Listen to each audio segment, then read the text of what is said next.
Welcome back to the eBook Wellness Club. This video is about habit 5.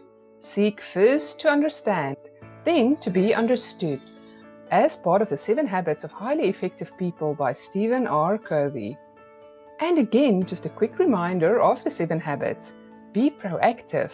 Begin with the end in mind. Put first things first. Think win-win.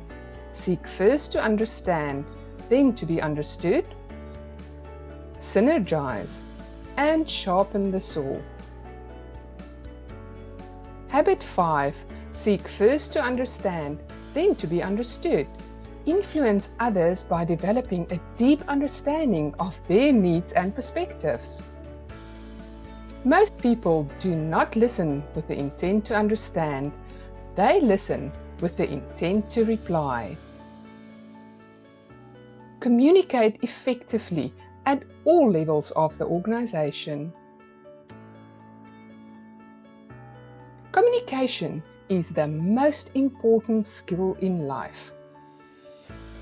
You spend years learning how to read and write, and years learning how to speak.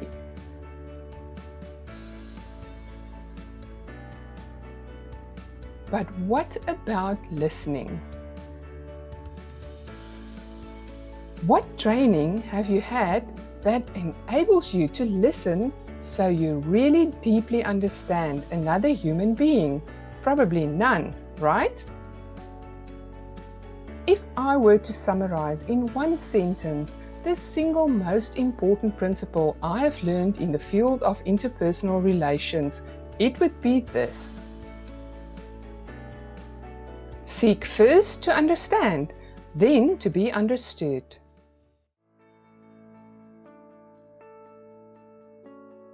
If you're like most people, you probably seek first to be understood. You want to get your point across, and in doing so, you may ignore the other person completely, pretend that you're listening. Selectively hear only certain parts of the conversation, or attentively focus on only the words being said, but miss the meaning entirely. So why does this happen?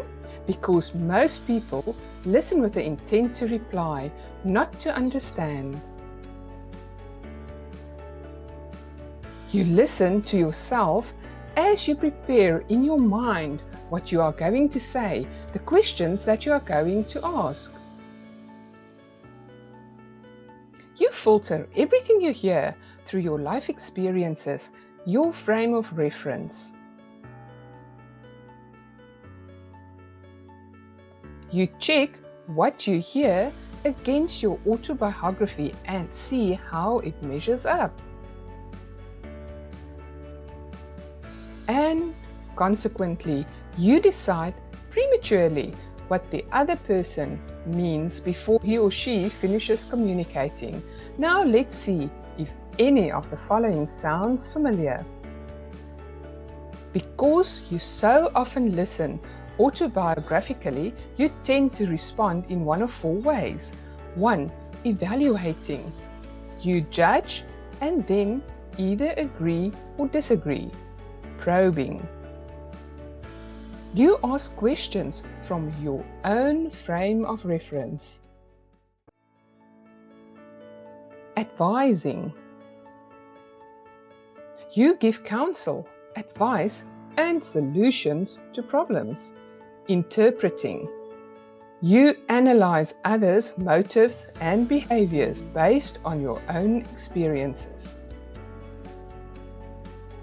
Seek first to understand.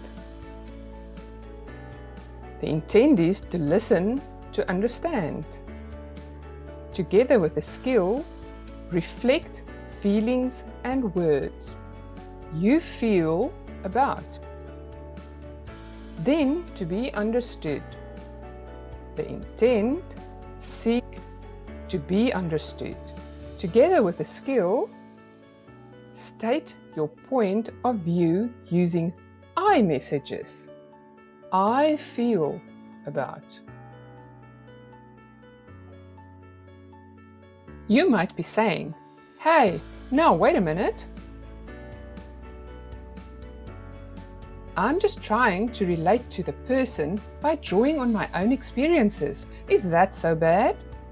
In some situations, autobiographical responses may be appropriate, such as when another person specifically asks for help from your point of view, or when there is already a very high level of trust in the relationship.